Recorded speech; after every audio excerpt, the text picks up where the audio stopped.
আসসালামু আলাইকুম সুপ্রিয় দর্শক, নিশ্চয়ই সবাই ভালো আছেন। আজকে কিন্তু খুব মজার একটি ভর্তা নিয়ে চলে আসলাম আপনাদের সাথে শেয়ার করার জন্য। গরুর মাংস এবং কাঁঠালের বিচি দিয়ে গরুর মাংস কাঁঠালের বিচির যে ভর্তা, এটা যে কতটা টেস্টি সেটা তো আর বলে বোঝানো যাবে না। চলুন মূল রেসিপিতে চলে যাই।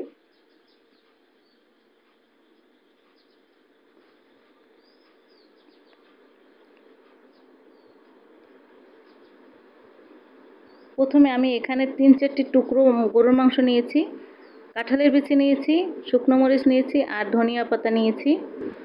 সুপ্রিয় দর্শক, আজকে যদি এই রেসিপি আপনাদের ভালো লেগে থাকে আমার চ্যানেলটিকে অবশ্যই একটি সাবস্ক্রাইব করে দেবেন এবং লাইক এবং শেয়ার করে দেবেন। আর পাশে থাকা বেল বাটনটিকে অবশ্যই ক্লিক করে দেবেন, এতে করে আমার ভিডিও পেতে আপনাদের সুবিধা হবে। আমি কিন্তু এখানে গরুর মাংস আর কাঁঠালের বিচি সেদ্ধ দিয়ে দিচ্ছি।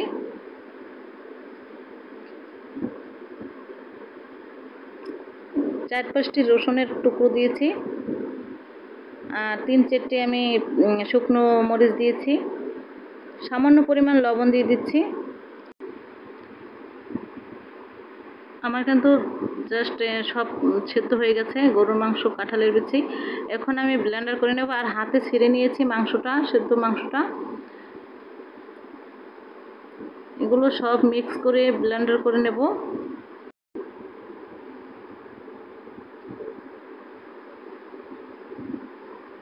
সামান্য পরিমাণ পানি দিয়ে দিচ্ছি, আপনাদের পরিমাণ মতো কিন্তু এখানে পানি দিতেই হবে। ব্লেন্ডার করা হয়ে গেছে। চুলায় একটি ফ্রাই প্যান দিয়ে দিয়েছি, সেখানে সরিষার তেল দিয়ে পেঁয়াজ কুচি দিয়েছি, দিয়ে ভালোভাবে একটু ভেজে নেব। শুকনো মরিচ দিয়ে দিলাম 2টি। এখানে রসুন বাটা দিয়েছি হাফ চামচের মতো, মরিচের গুঁড়ো দিয়েছি 1 চামচের মতো, হলুদের গুঁড়ো দিয়ে দিলাম হাফ চামচ, লবণ দিয়ে দিলাম স্বাদ মতো। আপনাদের পরিমাণ মতো আপনারা লবণটা দিয়ে দেবেন।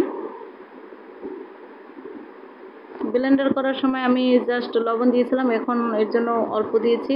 আর পানি দিয়েছি সামান্য পরিমাণ, ভাজা জিরে দিয়ে দিয়েছি। এখন আমি কিন্তু ব্লেন্ডার করা সেই মাংস আর কাঁঠালের বিচি সেটাই দিয়ে দিচ্ছি।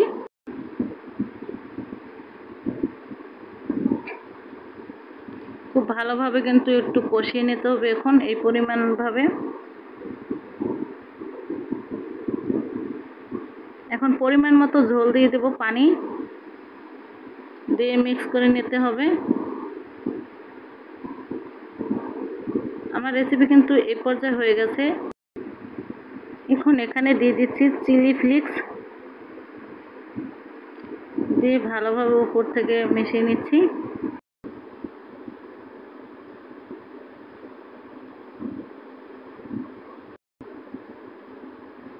এখন দিয়ে দিচ্ছি লেবু।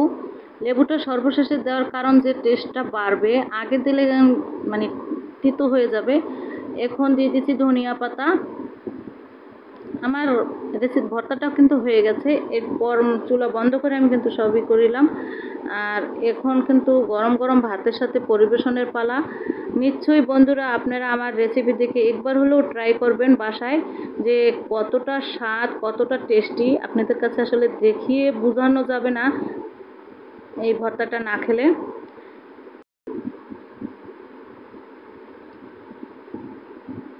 না রে ভাই, এটা তো একা খাওয়া সম্ভব না। এটা যদি কাউকে না খাওয়াতে পারি মনে একটু শান্তি পাবো না। এত টেস্টি জিনিস একা একা খাবো? আমি তো আমার গেস্ট আসলে অবশ্যই ভর্তার আইটেমে এটাই সর্বপ্রথমে রাখবো। আপনারা কিন্তু মিস করবেন না, অবশ্যই ট্রাই করবেন এই রেসিপিটি।